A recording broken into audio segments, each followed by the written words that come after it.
شيخ روبيتي تنمران دبل دران دورسا أكا سيري توقع نمن سيري بيخو قبا جل قبا وانتا كان مغافة سيري بيخو قبا واسدير رأس جرا سدين ورانو دبل تمزا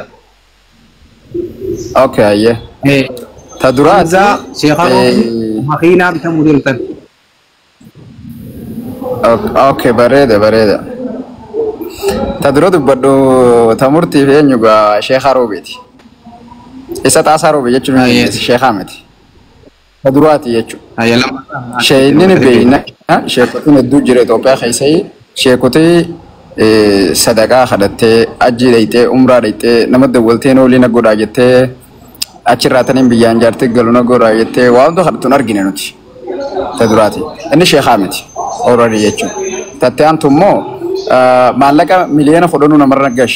يو برباد يجو أما كانتي مرتقو ثرتي يو فدا مليون خدونا ناقل شو أبان مان فديو مليون خدونا سن يو قلشة مقاساس مركنيفتة أكاونتي ساس مركنيفتة يجو والا مان كنا سرفتة إرجتانيا تاو أصوب يخون مليون خدا يو قلشة سري توقع راسي فرون نندو إسني فاقل تو درو سو يجو أبان فديت إثيوبيا خيزتي مالك أنا مرة نكى وسو أجريمنتي ورقة أنجرة تا مكان مرتقوتو تيفي نما الرجال جسنين ورقة فرمت سببني مالينا خون الرجال سببني فرم ما يجوا أجريمنتي يو أنجراتني نلتي سير إثيوبيا وانتكلة إيران ما فرون دندو قافتشو سندندو مرتقوتو مقابل لي سيدان أبيتشو مالك أرن نكى خنا في أكاسوما شيخ هارو بخجت تنكنا قرتي مخمكا هاتو رجيم إسا فيديو به مرتقوتو هاتو رجيه قرتي راها سوخنا إسا خنا مرتقوتو سيران قافتشو دندا لمن جل كبوان تكنا مرة سوداف evidence سيرا فجدمو قب هاتو نوانجة شورا فيشو أما إني هاتو را قبرا يمير سنيفو أنه وانجلته واسمانو وكبرون برباد الشيخ الروبي أما اللي مالك خنا يو إن اللي رنك أجرات إرافو وكندن دنيا اسماني مو في برباد دبلتا يوم مليل لما نكسي اتفتو الرافض شورا فيشو سيران تبقى بيته ووجه ديلا تكاجرا النبي يفقوسان تامي يوشي خرو بيته برابر الرافض دندن سيرنس دفير راسين فلو كم يقلشتي رجال يفردو جان وان نجر رجال إني في ده تخافاني تخنا ماندلو رجال نماندلو وان كان خيستي والناس بيخو قبضن رجال نما إني نما ديفت أبلو فارجا ريسيت أكاونتي ففيد أكاونتي جزء من الجلد رجعان تاتو يوني في رجعان إسنجدو جرو خبركات هي أكاونتي أترجع الجلد الثاني وجي يول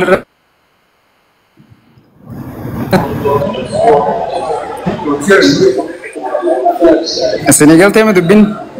أكاس تشيخارو به قبل ليس مرتبو ترتو وفي مرتبو تو غافتشو دندايا غوري سنجلاو تكاتنا قبل tabiramo makina bitu tanami takka jalibsa makina bitu beredu anu wan dandonin goraf akka bitamtuf nen fere nama oromoti wallisa yechun oromo gututi khota takka qofamti akkasumammo واللسان تكوختا تكفارس الخطا براني الربس جتشومتي واللسان رومان كتا خدا كانوا دبري دام فارسو دندا سيربا خبطي يچو سيبومتو كوخيستي جيما غوتو يا مكبا hararge guutuu yaamu qaba kuta oromiyaa tana guutuu yaamu qaba wanni yaamaan jirtu akka mul'ata saati waan san mul'ate ummatatti himachuu waan san qofa qofa wallisuuf ni danda'a rakkoon qabu ummata sekoomandoo faarsuunis waan bareeda waan jajjabeeffamuu qabu san irraa inaafaa namni qaban jiru garuu ammoo makiinaa bitullee bareedduudha makiinaa amma duris gaa chaalenjiin gulama sadi faa galamte namoota adda addaatiif tamilkooytan jirtu ijoolleen kutaa biraa wanni jechaa jiran waan kana yoo jalqabdan bakkaan gayaadha kun ammoo gandummaan jaamu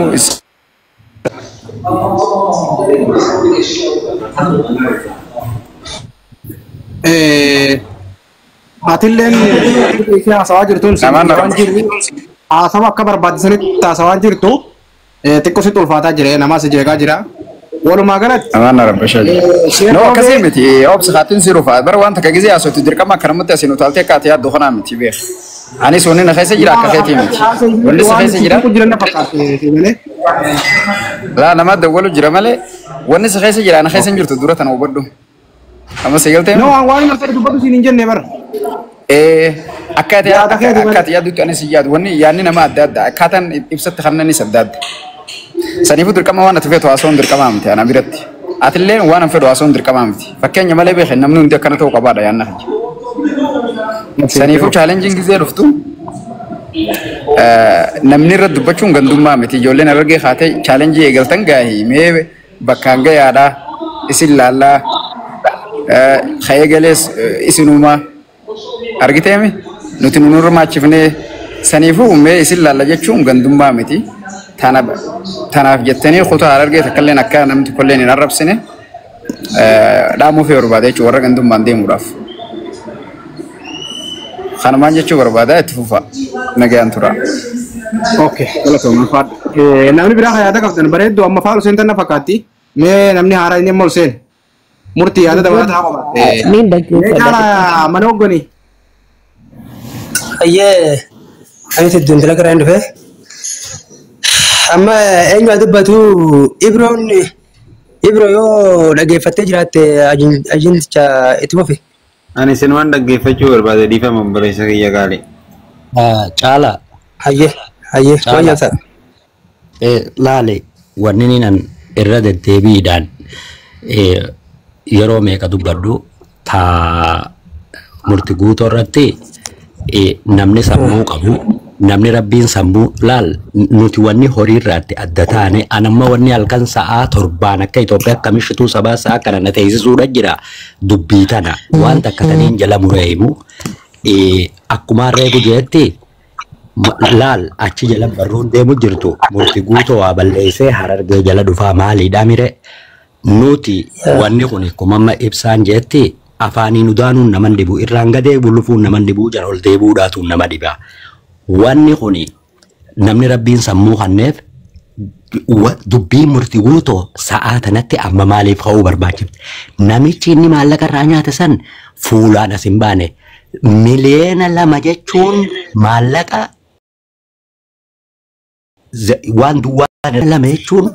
maalirratti kannee akkamitti kannee tungaa fi birooti namichi fuulaan as hin baane inni sadee isaadha wanniniin jala muree himu. Silattuu haramu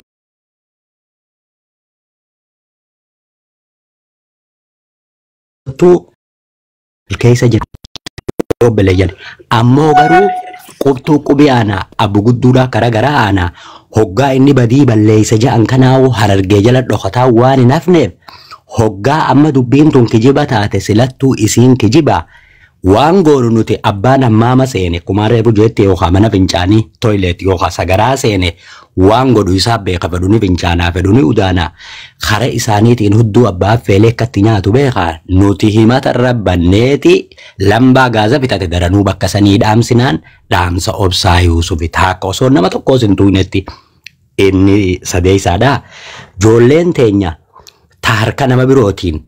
Foon bashoodhaa nyaatte irra hedduun ijoollee teenyaa foon bashoodhaa nyaatte maraka bashoodhaa dhugde namni maraka bashoodhaa dhugee fi namni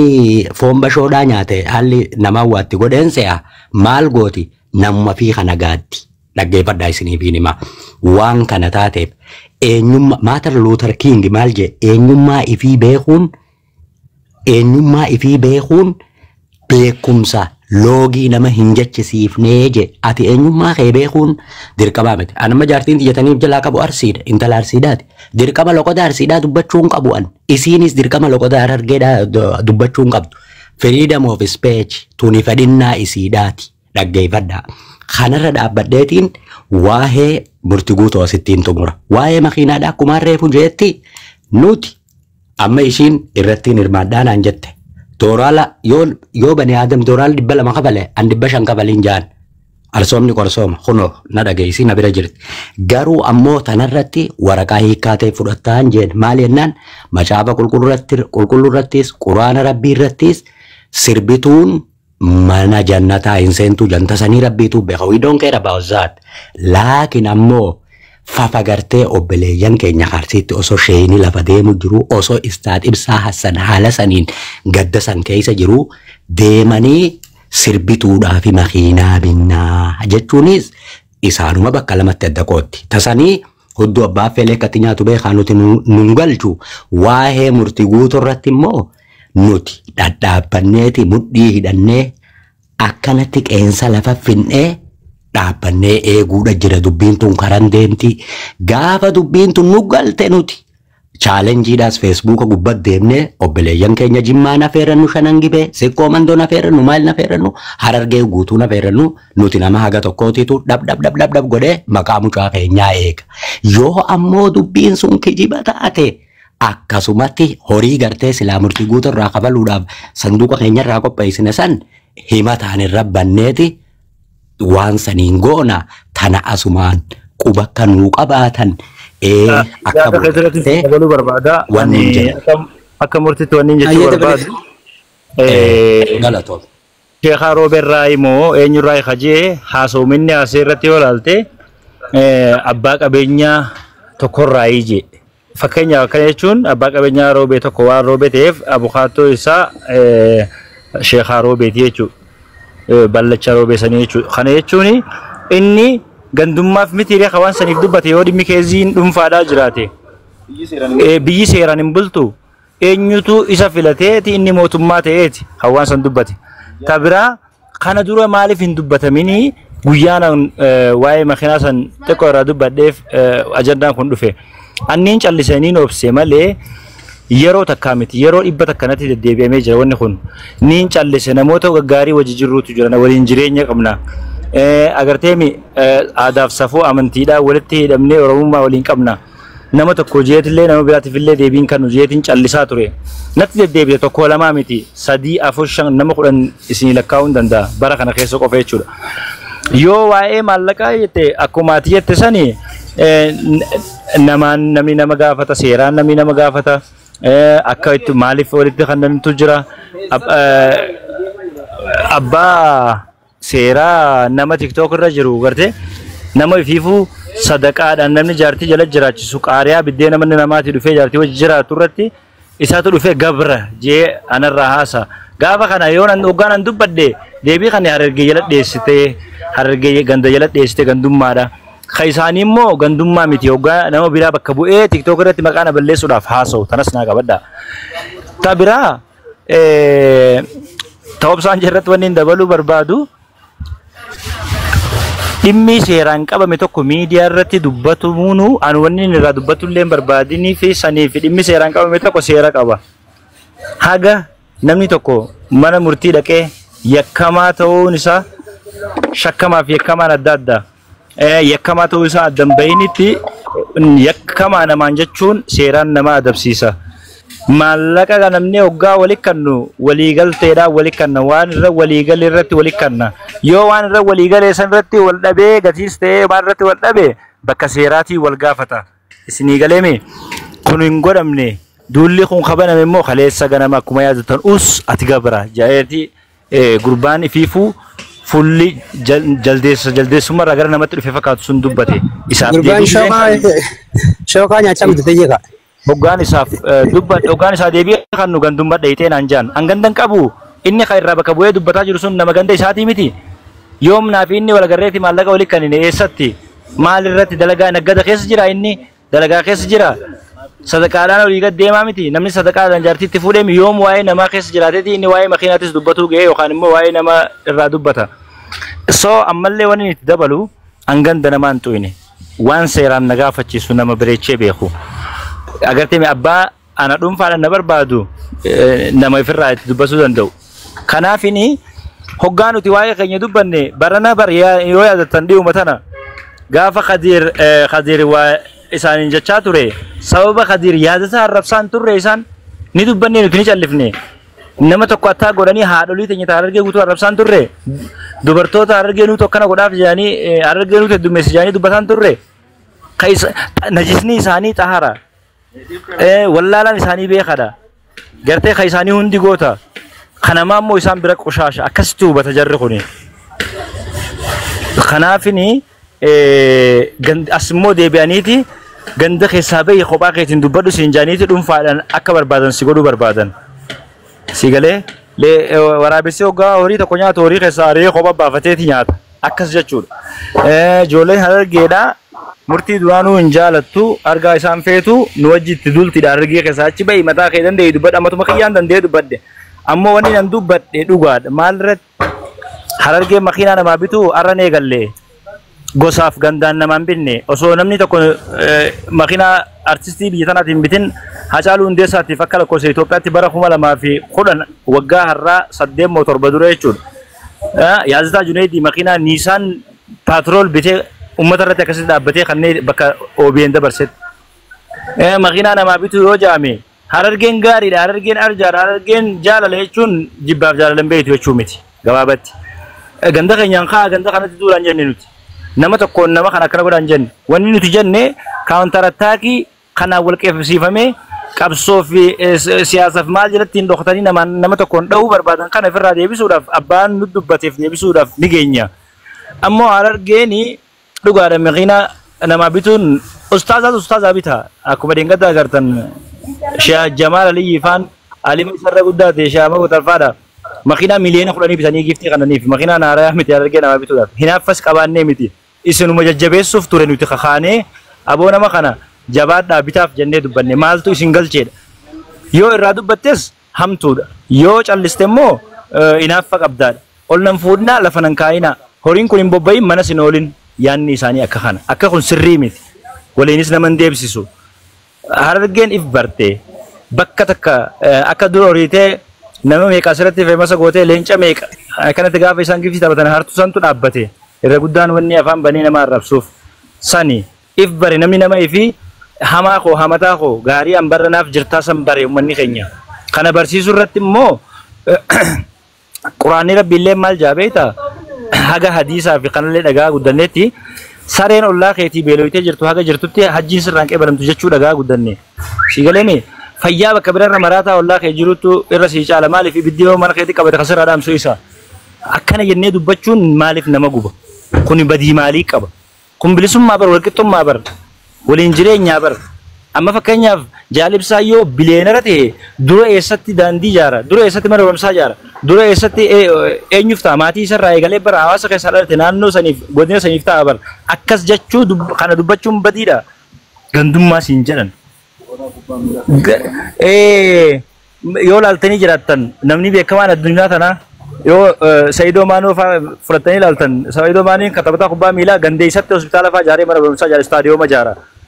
akkasuma deengada yaaltaa jiru difaanis seenaa gooticha jaarraa abbaa gadaatiin gaara mul'ataa deemanii bara barumsaa kajaaree jechuudha kun jechuun gandummaa dhajaama namni guddaan keenya isaan jaalanaaf kun isaan jaalanaaf dubartiin keenya isaan jaalanaaf arrabaan nuti garuu obsinee callisnee kadirfa siin irraa dhaabsisnee dhiisa wanni kun hin bareedu waliin jireenya qabna jennee as geenye guyyaa takkaaf murtiitu jecha hamaadhaan kaasee beeka yoo naan jaan haa fidanii isinis ni beeytan hin dubbadhu ni hin callisu because soddaadha turre kan takanas nagaa waliin jireenya turre namni walitti dhufa adda baha wal fuudha wal dhiisa kun yoo jireenya keessa jiranuu miti bara saaballe isin galeemi kana duba maal godhee murtiin maal godheetis still saadi damii afur ana dala dubbiin akka naafaanii baatu hundi hiikan biraatti kanamtu maaliif kajoollee xiinxalaati ilaala namni nu keessaa xiqqishoo ijoolbanate ija dhaamsuun artistii keenya nuti Harargeedha qabnu isaan durirraa duuletti banuun yoo fudhatanii jiraatan sababa mootummaa deeggaruuf waan isaan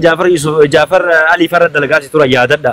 hagam takka namuma keenya akka itti dulchisaasi turan nama uummataan keessaa as bee mul'atu yookaan dubbatu dandeettii qabu tokko gizee argan ija dhaamsuun artist Saaliyaa Saamii fa'aa hagam takka akka itti duulamaa ture sababa maaliif mootummaa deeggaru mirgaa barsuun isiin Harargee taatee mootummaa deeggaruuf mirga qabdi Oromoodha immoo siyaasa biraa akka deeggaruus mirga qaba nama kee bakka inni jiru jabeessi karakkate gargaari dhukkubsate yaali karakkate gargaari kabeelee nyaachisi kayida miidhaqee ilaale kana barra wanni namummaan illeen kun immoo anaatu sii beeka sammuuti yaayyaadi hafuura kiyyaan somba kiyyaan hafuura baafadhu karaan sii baasirra deeme nama nan jibbi nama nan jaaladhu siyaasa kiyya qofa deeggari ani rabbii keetiinatti salaati wanni akkanaa fudhatama takka illee hin qabdu ganallee fudhannullee dhugaan jiru kana wanni an dubbachuu barbaade murtii waan nama tokko hin qabu ganda tuqeen qabu dhugaan immoo dhugaadha liqanfamuu qabu kanuma isin jaa galatooma murtii galata ibsa asirratti wanta kan dubbadha murtiini yaada bareedaa dubbattee waan gartee silaa namni